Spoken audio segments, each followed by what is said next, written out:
Bachapati, how are you? I hope you are good and doing well in your studies. So बच्चे आज की video में हम chapter number 2 का question number 1 continue करेंगे. Last video में मैंने 2 पार्ट्स करवाए थे, आज लास्ट पार्ट रह गया, तो आज की वीडियो हम लास्ट पार्ट कवर करेंगे.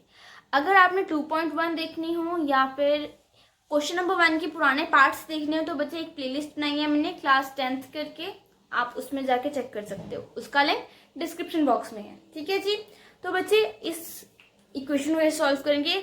सबसे पहले मैं क्या करूंगी कि ये जो इक्वेशन हमें गिवन है ना, इसको मैं जनरल इक्वेशन से इक्वेट करूंगी या फिर कंपेयर करूंगी. ठीक है, जिसकी हेल्प से हमारे पास ए की वैल्यू, बी की वैल्यू एंड सी की वैल्यू आ जाएगी और हम फॉर्मूला में लगा सकते हैं.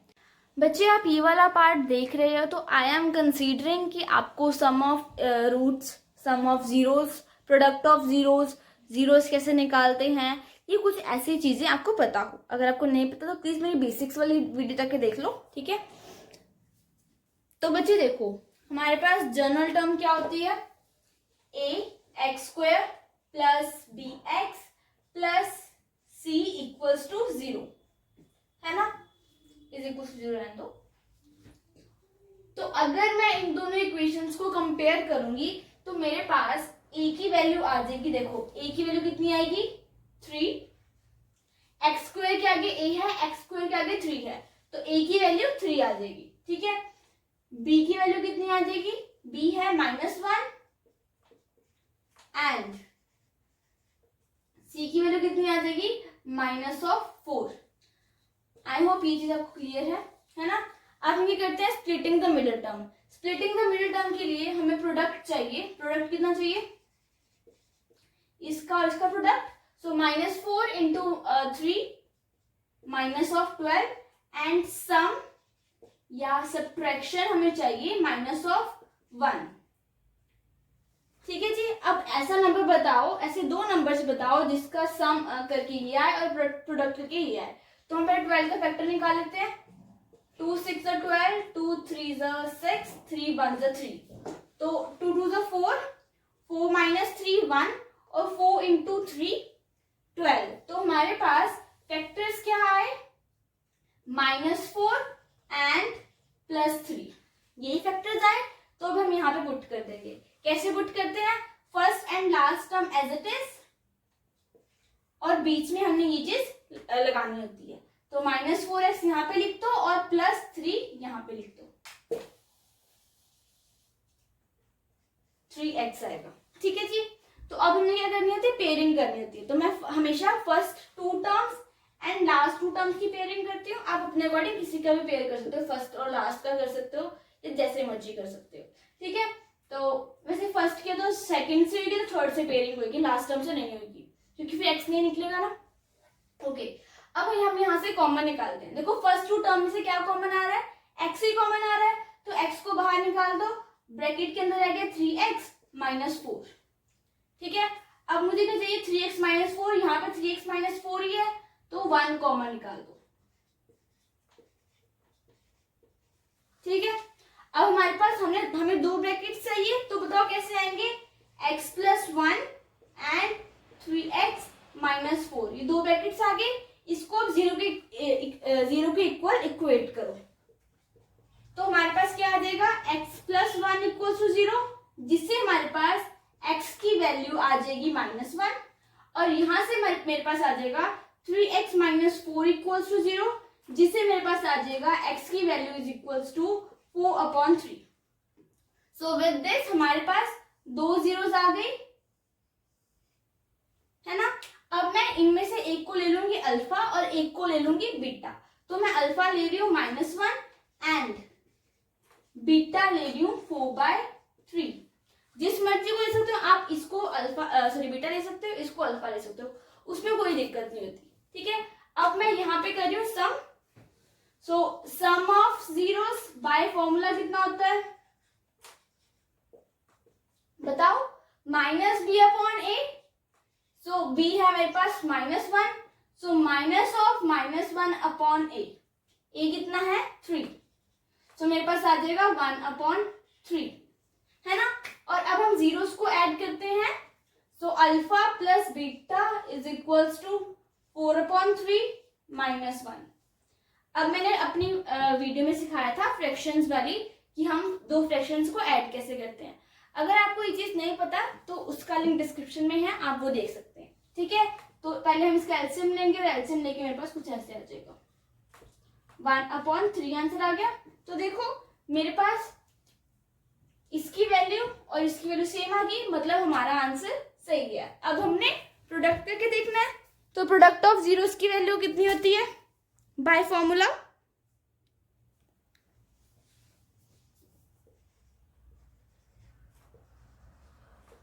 प्रोडक्ट ऑफ जीरोस कितना होता है? C/A। अब बताओ C कितना है? -4 और A कितना है? 3। सो बाय फॉर्मूला मेरे पास प्रोडक्ट ऑफ जीरोस आ गया -4/3। अब हमने क्या करना है? अल्फा और बीटा को आपस में मल्टीप्लाई करना है। तो करो, अल्फा इंटू बीटा। अल्फा कितना है मेरे पास? -1 इंटू 4/3। तो अब अगर हम इसको मल्टीप्लाई करते हैं तो मेरे पास आ जाएगा -4/3। तो देखो हमारा आंसर ये भी सिमिलर है, इक्वल है, सो हेंस वेरीफाइड। सो बच्चे विद दिस हमारा जो फर्स्ट क्वेश्चन के 6 पार्ट्स है वो खत्म हो गए। ठीक है, अब हम क्वेश्चन नंबर 2 स्टार्ट करेंगे, बट स्टार्ट हम इस वीडियो में नहीं करेंगे। मैं सिर्फ आपको क्वेश्चन नंबर 2 में क्या करना है उसका बेसिक आइडिया दूंगी। ठीक है, और साथ में उसका फर्स्ट क्वेश्चन जो है एज एन एग्जांपल समझाऊंगी। ठीक है जी। सो बच्चे जो बोर्ड में क्वेश्चन लिखा है वो सेकंड क्वेश्चन का फर्स्ट पार्ट है। ठीक है, मैं इसकी स्टेटमेंट रीड करती हूँ। Find a quadratic polynomial. हमने एक क्वाड्रेटिक पॉलिनोमियल बनाना है with the given number as the sum and the product of zeros respectively. क्या बोला है? Sum and product of zeros respectively. मतलब जो फर्स्ट नंबर हमें गिवन है ये वाला, ये क्या है? Sum of zeros. ठीक है, और जो ये सेकेंड नंबर हमें गिवन है ये है प्रोडक्ट ऑफ जीरोस। ठीक है, तो बच्चे ये क्वेश्चन सॉल्व करने के लिए हमारे पास दो मेथड्स होते हैं। इस वीडियो में मैं दोनों मेथड समझाऊंगी, जो मेरे पास नेक्स्ट वीडियो आएगी उसमें मैं एक ही मेथड समझाऊंगी। ठीक है, बट अगर आपके ट्यूशन टीचर ने या स्कूल टीचर ने कोई और मेथड करवाया, मतलब इन दोनों में से कोई मेथड करवाया और मैंने उसका ऑपोजिट मेथड करवाया, तो मुझे कमेंट करके बता देना, मैं वो वाला क्वेश्चन दूसरे मेथड से करके बता दूंगी। ठीक है जी, तो मैं इसमें दोनों मेथड समझा रही हूँ। देखो बच्चे हमें क्या गिवन है? Sum of zeros and product of zeros. तो सम ऑफ जीरोस कितना होता है? अल्फा प्लस बीटा, है ना। अल्फा प्लस बीटा की वैल्यू बाय फॉर्मूला कितना होता है? -b/a। तो -b/a की वैल्यू कितनी गिवन है? 1/4।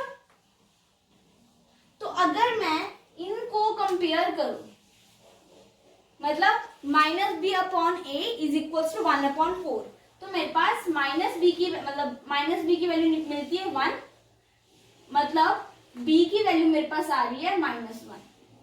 b की वैल्यू आ गई, है ना। अब a की वैल्यू कितनी आ रही है? 4। ये हमारे पास a की वैल्यु आ गई। अब हमने c ढूंढना है। देखो प्रोडक्ट ऑफ जीरो हमारे पास कितना होता है? अल्फा बीटा, जिसकी वैल्यू बाय फॉर्मूला हमारे पास होती है C/A, है ना। तो देखो हमें क्या गिवन है? -1। तो यहाँ पे बच्चे हमें पता है कि a की वैल्यू तो 4 है, मतलब डिनोमिनेटर में 4 आना चाहिए। तो अगर मैं डिनोमिनेटर को 4 लाया है तो ऊपर जो न्यूमिनेटर है उसको 4 से मल्टीप्लाई करेंगे। डिनोमिनेटर मेरे को 4 चाहिए, तो ऊपर अगर मैं यहाँ पे कुछ लाऊंगी तो यहाँ पे भी सेम नंबर लाऊंगी मल्टीप्लाई करके। तो मेरे पास कितना आ गया? -4/4। अगर मैं इसकी कटिंग करती हूँ तो मेरे पास -1 ही आता है, मतलब हमारा ये चीज सही है। ठीक है, अब बाय कंपेयरिंग दिस हमारे पास c की वैल्यू आ जाएगी -4। अब देखो हमारे पास a आ गया, b आ गया, c आ गया। अब हमने जनरल इक्वेशन की जो जनरल इक्वेशन है वो हमें पता है ना क्या होती है? क्या होती है बताओ? ax² + bx + c। तो a हमारे पास कितना है? 4x² as it is. b कितना है? -1 x as it is. c कितना है? -4। तो ये हमारे पास क्वाड्रेटिक पॉलिनोमियल आ गया। ठीक है जी, तो ये हमारे पास एक मेथड है जिससे हम ये निकाल सकते हैं। अब मैं सेकंड मेथड एक्सप्लेन कर रही हूँ। देखो बच्चे, सेकंड मेथड जो लगाने के लिए ना हमारे पास एक फॉर्मूला होता है, वो हम मोस्टली कब यूज करते हैं जब हमारे पास 1 मार्क्स का क्वेश्चन होता है। ठीक है, तो देखो हमारे पास फॉर्मूला होता है x square minus sum of zeros. हमें क्वेश्चन में गिवन है ना sum of zeros, x plus product of zeros.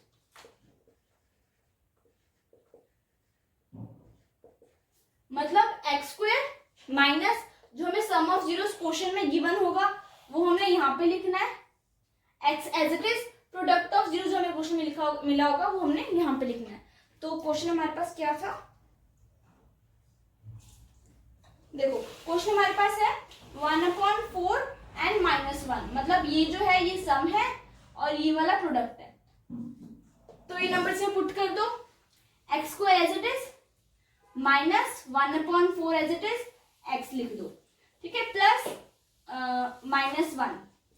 अब इसको सॉल्व करो तो मेरे पास आ जाएगा x square minus 1/4 x plus minus -1।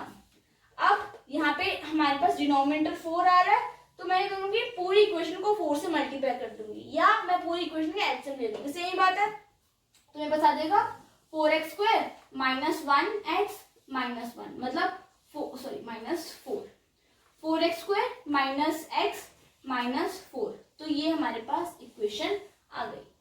ठीक है जी, सो बच्चे आई होप आपको ये दो मेथड समझ आए हों। नेक्स्ट जो वीडियो होगी उसमें मैं ये सेकंड वाला मेथड जो करवाया है उससे एक्सप्लेन करूंगी। ठीक है जी, सो बच्चे this was all about today's video. Next video will be uploaded soon, till that stay tuned and keep learning. ठीक है जी, थैंक यू।